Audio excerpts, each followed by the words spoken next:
Hey folks, you're watching Archetype of Man. I'm Nick. We're out at the range today, Pickens County Sportsman's Club here in Talking Rock, Georgia. Recently I was engaged in a discussion about rifle types for the woods. The one was brought up a semi-auto, which is a very fast rate of fire. Depending on the caliber, pretty good energy and then capacity and things like that. And then the one that intrigued me more was lever actions or bolt actions. So this is my Ruger American in 450 Bushmaster, Ruger American Ranch I should say, and that was my Henry Model X in 357 Magnum. The question for me is speed, right? If I'm worried about things like wild hogs, which is typically what I'm worried about here in Georgia, I want something with enough butt behind it, enough ass behind it to stop a hog, which is probably a moving target, so I need to be able to shoot pretty quick in case that first round doesn't do it. Power-wise, 450 Bushmaster absolutely kills 357 Magnum. And case in point,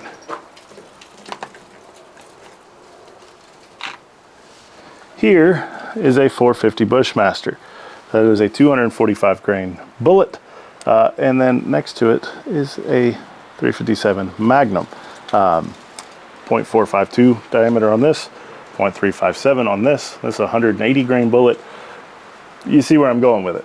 But a 180 grain bullet, especially a hard cast and not a semi-jacketed hollow point, is still going to get the penetration you need on a hog, whereas the 450 Bushmaster, well, I think we know. And if you're worried about having a soft point, there are options available for you, such as the TUI Tumble on Impact solid copper setup from Fort Scott Munitions. So my question is, can we shoot a bolt action rifle? Well, can I shoot a bolt action rifle fast enough to make it feasible for that kind of situation? So this does use a 3-round magazine. So that is something to be aware of. We were talking about having 4 rounds in the gun, tops. There is something to be said though for more energy per round than the 357 and the lever action. The next thing that we're going to do to make it a little bit more fair in terms of capacity is we have the Ruger American Ranch in 300 Blackout. Now this one, this particular rifle can use AR-15 magazines. So we have a 20 round mag there and a 10 round mag here, which is typically what I use in the gun. And 300 Blackout is most of the time more powerful than 357. You get into some of the subs that are still loaded a little bit light and things like that, and you may be a bit of a wash. So what we're going to do, I'm going to put 10 rounds in the Model X. I'm going to see how quick I can get them on paper, and then we're going to do 10 rounds to the 300 Blackout and see how quick I can get them on paper, and then 4 rounds to the 450 Bushmaster, see how fast we can get those on paper. It's all going to be fairly close range, hence why we're using paper, because I want to simulate close range kind of situation with an animal. So there we are. This is about as non-scientific, lab controlled as you can get, but it should be a fun experiment. All right, so we're gonna do this at 10 yards. You can see the B8 right there. This gun is gonna have 9 rounds. I can only fit 8 in the tube, 1 in the chamber. So 9 rounds in this gun. I'll have 10 rounds in the 300 Blackout, and I'll have 4 rounds in the 450 Bushmaster. So this one does have a little bit of a leg up because it has a red dot, because I already have it set up for that kind of use. Whereas those I have more kind of intermediate range with scopes, which would help them out at distance, but at close range we'll see what we get. None of these guns are going to be suppressed today, so the shot timer should pick everything up, and we'll see what that looks like. And accuracy, I'm going to shoot them as fast as I feel like I can get hits on the black part of the target, and we may run into issues with zeroing, who knows, but we're going to see basically how consistent those groups are and what sort of time it looks like to get those hits. So like I said, I'm gonna move the camera so you can see me shoot, and then we'll look at the target. All right, I was gonna start with the gun slung, but I don't have a sling on the 300 Blackout, go figure. So we'll start from a low ready, and the guns all have a round chambered. This one I'll have to cock the hammer. Those I'll have to flip a safety. So let's see what we get.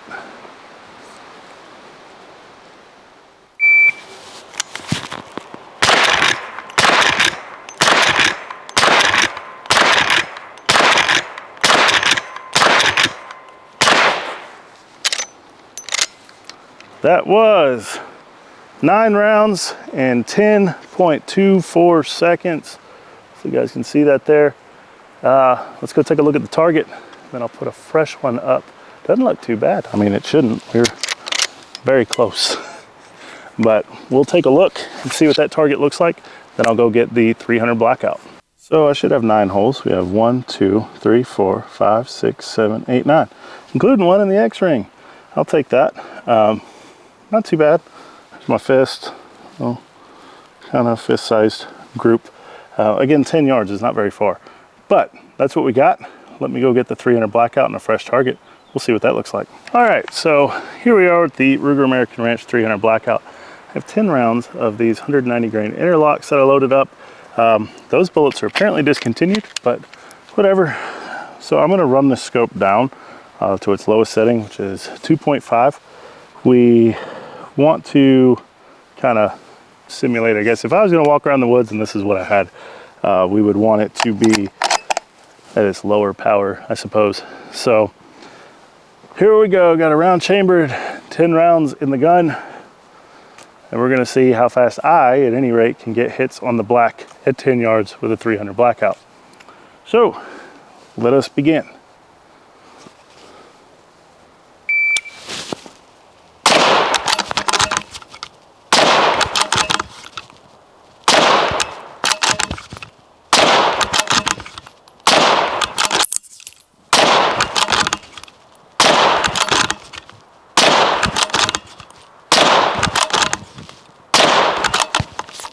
And we're out.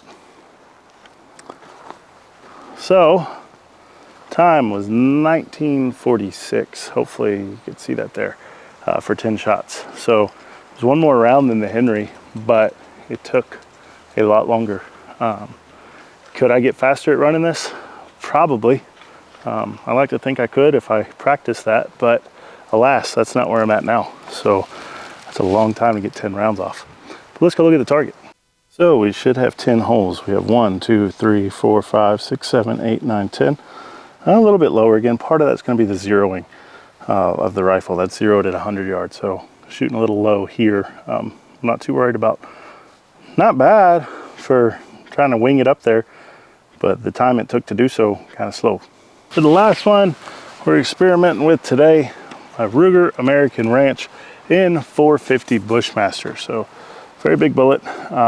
There's 3 in there. Go ahead and chamber one and then top it off. So this is an absolute monster of a round for being a short action straight walled cartridge.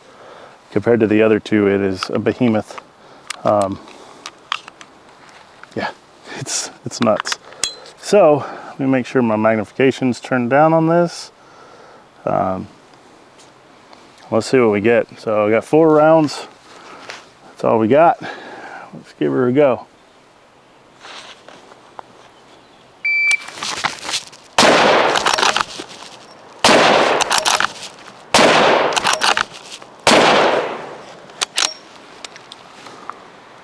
That was 4 rounds and 704. Yeah. God, those are some big holes. So if you guys couldn't tell from watching, the recoil on this bad boy is stout. It's significant. That was kind of fun. It's the first time I've ever run it like that. Let's go look at the target. So 4 shots. I see 4 holes. 4 very, very big holes. And not a bad grouping. Better than I anticipated it doing. So let's go back in the shade so the camera doesn't overheat, and I'll kind of go over my thoughts. So I feel like obviously the lever action was faster than the bolt actions, but each time we stepped up and we went from the 357 to the 300 blackout, and then from the 300 blackout to the 450 Bushmaster, we were definitely increasing our power. So as with anything else in firearms world, we need to discuss the why. What is the point, right? Well, in my use case, I'm not really worried about bears. I'm more worried about wild boar. Wild boar are tough, they're hard to kill. Got a very dense skull. I probably would not use those FTX bullets that we were just shooting. I would probably use something like a solid copper bullet, because penetration is vital, right? More than expansion, more than anything. If you can't hit the vitals, you're not going to stop them. So with that in mind, And also recognizing that even though I'm not really that concerned about bears, based on my experience, they tend to run away, things like that. And hogs do too, but they're a little bit dumber, a little bit more malicious, and they're a little bit more unpredictable, at least in my opinion. I'm probably going to pick the 450 out of the others, mainly because for each hit I get, I'm getting a drastic difference in muzzle energy. Again, that's me. The Henry is a great rifle, fantastic, holds a good bit. 9 rounds of 357 is no slouch, especially loaded with 180 grain buffalo bore, things like that. And it would also make a good choice, and it's kind of what I've narrowed it down to. I have the 300 set up a little bit different. 300 has a 2.5 to 15 power scope from Zero Tech on there, and it's kind of my do-all bolt action rifle. I can have a good bit of ammunition on board. I can reach out and tag coyotes or whatever. I don't really have it configured for up close, and there's a reason for that. And up close, I don't know that 300 Blackout is the best out of the 3 that I have. 357 mag is a short range cartridge. 450 is kind of a short range cartridge, just because of physics and how heavy that bullet is, and it starts dropping pretty quick. But around here, closest shot I'm going to have, around here, some of the furthest shots I'm going to have are 100 yards, which is still doable for 357 and 450 Bushmaster. So I'm kind of inclined to go with the 450, honestly, because, like I said, the energy, what it's able to do at that range is pretty impressive. There is one caveat, though. I'm just thinking of this while we're filming. My outdoors sidearm, if you will, if I'm just going around doing whatever, is normally a 357 Magnum. So maybe there is some merit to having the rifle chambered in it as well, because to my knowledge they don't make a 450 revolver, and that would, to my knowledge, they don't make a 450 Bushmaster revolver, and it would probably suck to shoot. But anyway, I'd be interested to know what y'all's thoughts are. I know somebody's going to bring it up, and that's going to be a 12 gauge loaded with slugs or buck, and that is a good idea, and I'm kind of ashamed that I didn't remember to bring one of my shotguns with that in it. So that's where we're at. As of right now, given the totality of my circumstances, either the Henry or the 450 Bushmaster are probably going to be my choices for that. The Henry does have a little bit of an edge, given that it has the ability to accept the light, whereas the 450 Bushmaster doesn't.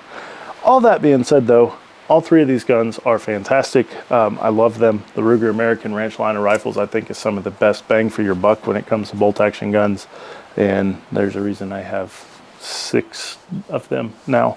They're addictive, but I do like all of them, and I will put links down in the description to these guns if you want to watch other videos that I have on them. I'll put links down there so you can see them.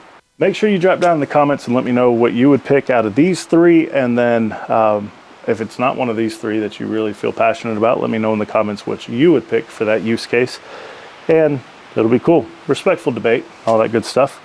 Huge thank you to my patrons and channel members. You guys rock. I appreciate everything you do.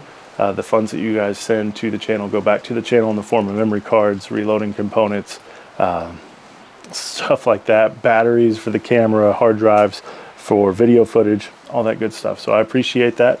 There's always going to be links down in the description if you feel so inclined. Never feel like it's something you have to do, but if you'd like to, it's very much appreciated. I'll also be adding my Cash App for the channel. I made one of those for Archetype of Man because I want to be one of the cool kids, and that's what they're all doing these days. So there'll be a Cash App tag down there as well if you want to make a one-time donation, or you can do that through YouTube in the form of super thanks. Guys, stay safe, keep shooting, stay safe in the woods, and remember that this is largely just kind of spitballing and having a good time. Most animals are going to do their best to stay away from you, especially bears. They're very misunderstood creatures, but yeah. Stay vigilant in the woods would probably be the biggest thing. Situational awareness, don't let them get close enough where you have to do stuff like that.